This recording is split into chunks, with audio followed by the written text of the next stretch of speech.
CRC आलमी मंजरनामा और खबरें में खुश आमदीद। आलमी सतह पर मसीहियों की अहम खबरें पेश खिदमत है।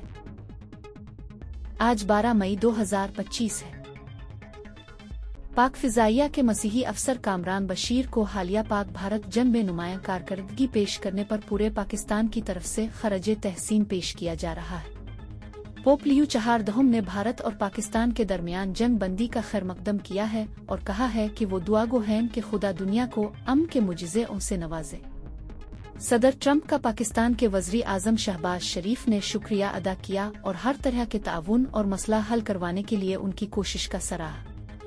मालवाई मसीहियों के सरबराह पास्टर विक्टर कोनिगा ने बताया कि मशरकी अफ्रीका में मसीही दुख उठा रहे हैं। हुक्काम से कार्रवाई की दरख्वास्त। चीन के वज़ीर खारजा वांग जी, तुर्की के वज़ीर खारजा साकिन फीदा, सऊदी अरब के वज़ीर खारजा आदिल अल जुबैर ने पाकिस्तान के नायब वज़ीर आज़म इसहाक डार से फ़ोन पर बात की और जंग बंदी का खैर मुकद्दम किया। अमरीकी अटॉर्नी जनरल पामिला बंडी ने अमरीकी वफाकी हुकूमत में मसीहियों के खिलाफ तासुब खत्म करने के लिए बनाई टास्क फोर्स का पहला इजलास मुनक्किद किया।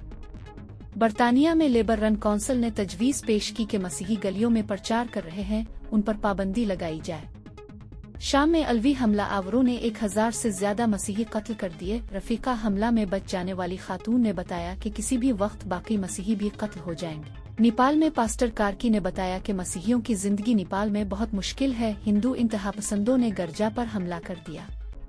तब्बत में पास्टर शी जैनपद ने बताया कि मकामी बुद्धाबादी मसीहियों को ईमान पर पैरवी करने से रोकती है और हुक्काम भी साथ नहीं देते। अगर आप मजीद ऐसी वीडियोस देखना चाहते हैं और आपको हमारी वीडियो पसंद आई तो हमारा चैनल सब्सक्राइब करें। मालूमात का काबिल एतमाद जरिया CRC जुड़े रहें CRC के साथ।